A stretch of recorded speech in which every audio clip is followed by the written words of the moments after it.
Halo teman-teman semua, perkenalkan nama saya Ratu Hani dari Fakultas Hukum UGM.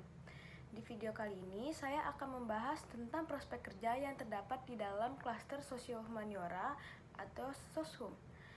Sebenarnya, apa saja sih fakultas yang ada di klaster Soshum? Yang pertama ada Fakultas Ilmu Sosial dan Ilmu Politik, kedua ada Fakultas Hukum, Fakultas Psikologi, Fakultas Filsafat, Fakultas Ilmu Budaya, dan yang terakhir adalah Fakultas Ekonomi dan Bisnis. Nah, di video kali ini saya akan membahas tentang 3 fakultas, yaitu Fakultas Ilmu Sosial dan Ilmu Politik, Fakultas Filsafat, dan Fakultas Ilmu Budaya. Fakultas Filsafat. Fakultas Filsafat adalah fakultas yang mempelajari tentang permasalahan mendasar manusia dan hubungannya dengan realita. Filsafat sebagai ilmu telah lama dikembangkan oleh para pemikir dari berbagai belahan dunia dalam rangka memahami dan memaknai kehidupan. Dan problem-problem kehidupan dan kemanusiaan yang datang terus-menerus tentunya membutuhkan jawaban. Problem itu yang memacu perkembangan ilmu filsafat, terlebih ketika kita memasuki era global sehingga dengan mudahnya terjadi komunikasi dan perpindahan ide, gagasan, dan budaya dari suatu wilayah ke wilayah lain. Banyak sekali tokoh filsafat yang dikenal oleh dunia. Contohnya seperti Pythagoras yang biasanya rumusnya kita temukan dalam mengukur segitiga. Kemudian ada Aristoteles yang dikenal sebagai bapak logika. Kemudian ada Ibnu Sina yang berkontribusi besar dalam ilmu kedokteran, dan juga Plato yang merupakan filsuf serta matematikawan yang ilmunya masih digunakan hingga saat ini. Dilihat dari kontribusi mereka di bidang yang berbeda, ini mengartikan bahwa filsafat memang mempelajari dasar dari semua bidang yang ada. Lalu prospek kerja apakah aja yang terdapat di dalam Fakultas Filsafat? Kamu bisa menjadi jurnalis. Jurnalis adalah orang yang secara teratur menuliskan berita berupa laporan dan tulisannya dikirimkan ke media massa secara teratur. Kemudian menjadi reporter, yaitu orang yang melakukan peliputan berita. Kemudian menjadi dosen, penulis, rohaniawan, maupun sistem analis, yaitu orang yang bertugas untuk melakukan analisis, merancang, dan mengimplementasikan sistem. Kemudian fakultas kedua adalah Fakultas Ilmu Budaya atau FIB. FIB adalah fakultas yang mempelajari elemen khusus yang membentuk kebudayaan seperti bahasa, agama, sastra, seni, moral, sosial, rakyat, dan sebagainya. Tokoh terkenal dari FIB sendiri adalah Bapak Rahmat Djoko Pradopo yang merupakan seorang guru besar FIB UGM dan juga penyair. Kemudian ada Bapak Bagdi Sumanto yang merupakan budayawan, penulis cerpen, penulis buku, dan juga ada Bondan Prakoso yang merupakan seorang penyanyi yang mengambil sastra Belanda. Departemen Antropologi.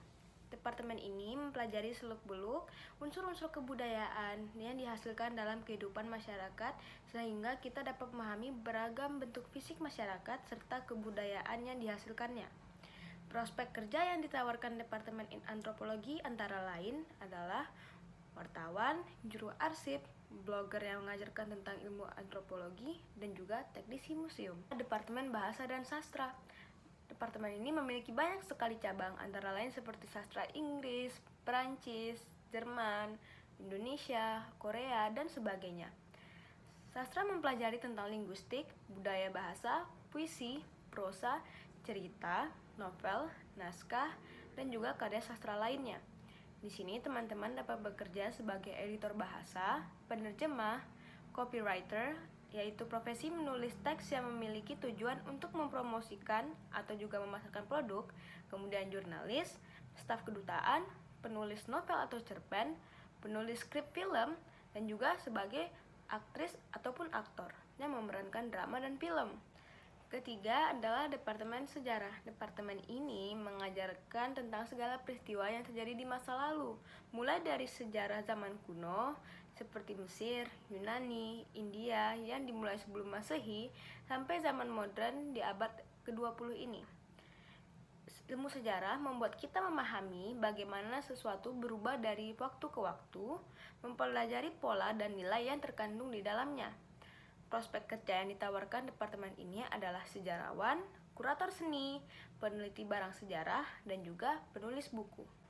Keempat adalah Departemen Arkeologi. Departemen ini mempelajari sejarah dari peradaban sebelumnya dengan meneliti objek dan kondisi lingkungan. Kamu bisa menjadi arkeolog, peneliti, pemandu wisata bersejarah, kolektor barang antik, dan juga pengelola museum jika kamu belajar di departemen ini. Kemudian yang terakhir adalah Fakultas Ilmu Sosial dan Ilmu Politik, biasanya disebut sebagai Visipol.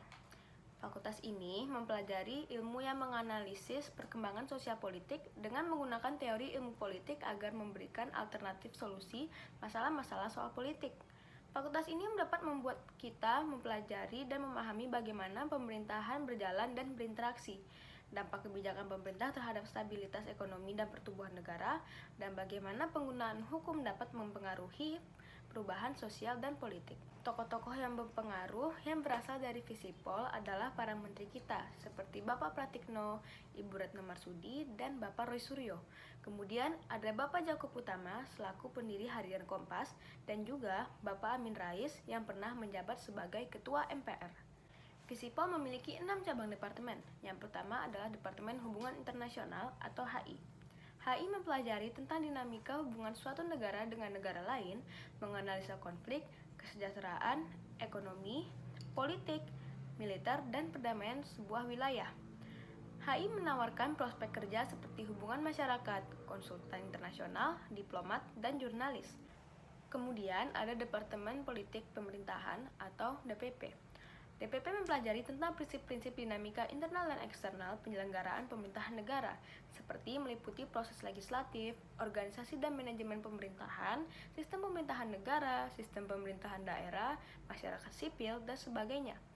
Mahasiswa lulusan departemen ini memiliki keunggulan untuk menjadi aparat pemerintah, anggota legislatif, anggota partai politik, jurnalis pemerintahan, dan juga konsultan pemerintahan. Yang ketiga adalah Departemen Manajemen dan Kebijakan Publik atau MKP. MKP ini mempelajari tentang hal perencanaan, implementasi, dan evaluasi program-program pembangunan manajemen publik dan pendekatan-pendekatan dalam pemberdayaan manusia. Prospek kerjanya antara lain adalah menjadi dosen, LSM pemberdayaan masyarakat, aparat pemerintah, staf kementerian, dan juga staf ahli kebijakan pemerintah. Keempat adalah Departemen Pembangunan Sosial dan Kesejahteraan atau PSDK.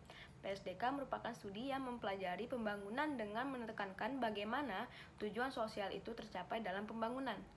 Departemen ini menawarkan lapangan kerja seperti aktivis LSM, ahli kebijakan sosial, ahli pemberdayaan masyarakat, dan juga peneliti. Kelima adalah Departemen Ilmu Komunikasi atau Ilkom.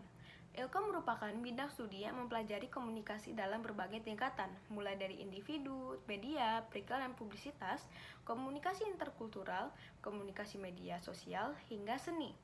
Prospek kerja yang ditawarkan oleh departemen ini adalah sebagai penyiar di radio, hubungan masyarakat, bagian penjualan dan pelayanan, marketing, juru bicara, dan juga presenter di televisi. Dan departemen terakhir ialah Departemen Sosiologi yang mempelajari tentang perilaku dan sifat masyarakat, seperti bagaimana sistem kehidupannya, cara mereka berinteraksi, karakteristiknya, dan perkembangannya dari masa ke masa. Anda dapat bekerja sebagai peneliti sosial, pekerja sosial, konselor, yaitu seseorang yang mempunyai keahlian dalam melakukan konseling atau penyuluhan, dan juga HRD, yaitu orang yang merekrut tenaga kerja dalam suatu perusahaan. Sekian video kali ini, terima kasih karena telah menonton dan semoga ilmu yang saya berikan dapat digunakan untuk teman-teman semua. Sampai jumpa di lain waktu.